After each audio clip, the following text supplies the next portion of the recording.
So I never thought I would be saying this, but I actually agree with Huckabee. Hey guys, and welcome back to Mika Reaction Reviews, where we react to review to things on the internet. And yes, I am recording with my phone today, and yes, I am holding my phone because I don't have my tripod, but the show must go on. So if you haven't heard, Huckabee have announced that they're going to assign an executive order banning woke terms like pregnant people instead of pregnant woman or pregnant female. I'm pretty sure there's some alternative motive of why they decided to turn this way, even being that the government at large for the past few years has been very, very pro-wokeness and very, very pro-left, pro-liberal, pro-idiotic. So I don't know if it's because, like, you know, there's a presidential election looming in the air that they're trying to sort of move a bit more to the center to grab onto those moderate and independent voters and to get the female vote. And maybe they have got a whiff that the tides are turning and a lot of biological women are kind of just sort of sick of taking a backseat to trans women or the trans community. I mean, I'm not a feminist, but you know, a lot of women fought for my rights so I can voice my opinion and do whatever the fuck I want with my life. The fact that women today have to go back to fighting for female spaces in 2023 is kind of utterly ridiculous. So I just think they saw the writing on the wall and they decided to go ahead and give people a breadcrumb. Saying woman, saying female, saying pregnant woman or female is not bad. It's not a bad word. It's not a dirty, nasty word. And it doesn't mean that it's not inclusive enough, right? So we're gonna listen to a bit of what they're saying. I'm not gonna play the whole thing. I'm not gonna play like the Q&A or anything like that. Just a bit why they are explaining or why she's explaining. I can say she now. I don't have to say birthing person. Why they decided to assign this executive order. So let's get right into it. We got a whole crew.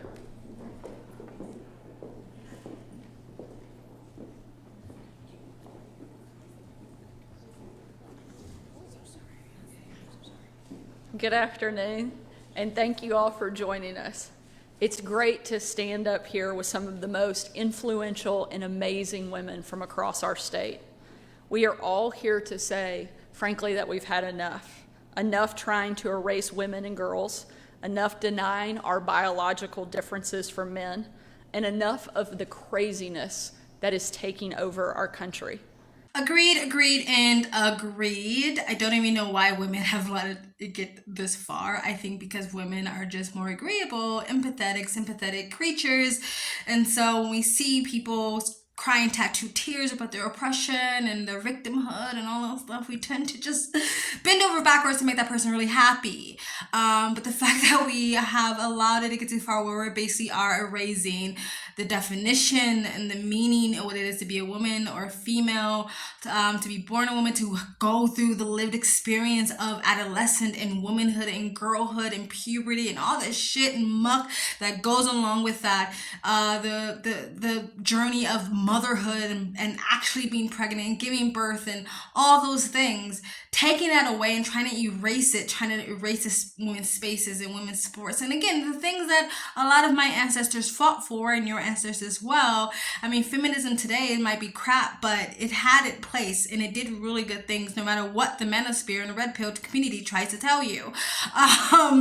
So the fact that the trans activists anyway thought it was a really good idea to try to bulldoze the hard work and the sacrifice that so many women did and men, to give us the rights that we do have and the protections that we do have because of our birth gender, our birth sex, not assigned sex, but our birth sex, is utterly ridiculous. And I don't know why they decided to go down this path. Like, you're just making people turn against you. Like, you're not winning people over to your side or to gain more empathy for the trans community by saying, like, we don't really care about women. We don't care about your voices. We don't care about your spaces.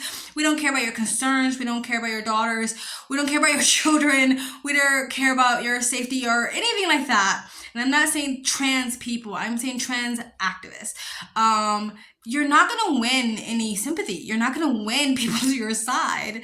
People don't want to give empathy when they feel like they're not receiving it. So when women stand up and say, like, look, I don't actually feel comfortable with a 6-foot man with a beard coming into my bathroom, and you tell them just to shut the fuck up, you can't be surprised when the tides start to turn. But anyway, let's get back into the video. Country. I've had the honor of being both the first woman and the first mother to serve as the governor of Arkansas. Before that, I was the first mother and only the third woman to serve as the White House press secretary.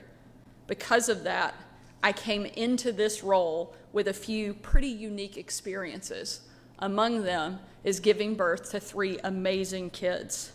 That experience underscored to me that a woman's perspective is important and fundamentally different from a man's. Nowadays, though, only conservatives seem to be making that point.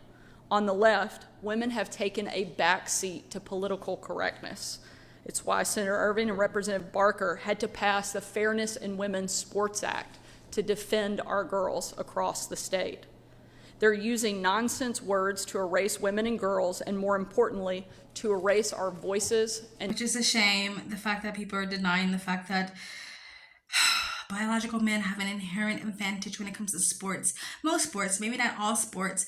Again, it's actually ridiculous. I don't know why the trans activist movement decided to go down this route of idiocracy. Like, it's basic common sense. I know for a while, and there are still a group of people that want to keep going along with this idea that, I don't know, biology and common sense don't matter, or just truth and facts and science doesn't matter, but it does. And so I don't know, if I was like the marketing manager for the trans activists, I would just be like, this is a really bad idea to go down this road to try to win people to your side of the aisle. Let's get back into it.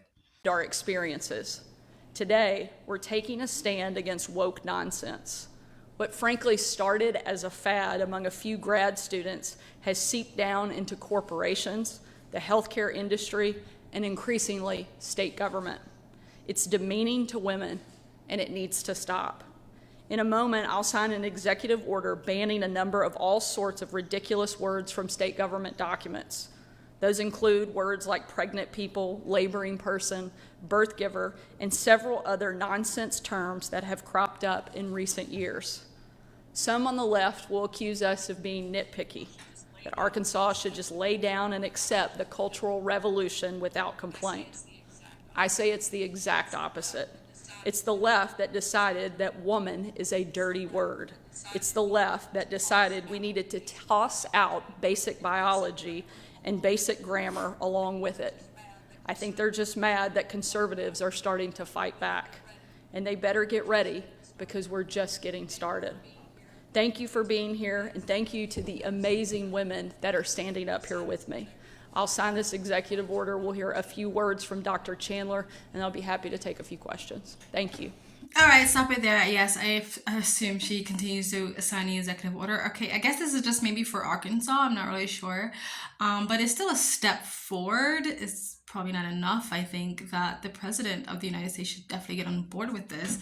Again, I don't know why, like, the left has decided to take this route of not wanting to defend biological women, not wanting to defend children, because now it's like a weird thing where the left make it seem like caring about children is a bad thing, and they try to like coin it in terms of like, why are you so obsessed with other people's children? It's like, why are you making it seem like caring about children's well-being is a bad thing, or caring about the voices of women is a bad thing? Like, if you have to pick and choose who you decide to be empathy or empathetic towards, you're not an empathetic person. You're just a tribalist. You just have an ideology that you worship. You're not actually empathetic. If you can't understand where women are coming from and where mothers are coming from, if you can't understand their plight, then you're not a nice person. You know what I mean? And to ask to be sort of invited into female spaces, but then also in the same breath be like, fuck females. Don't know why anybody thought that was a good idea. Anyway, I'm gonna stop it there. YouTube probably will demonetize my channel again. We're talking about trans stuff. Let me know what you guys think in the comment section below. Please like, comment, and subscribe. Donate, subscribe, like, comment, get in the algorithm, and I will see you guys next time. Bye.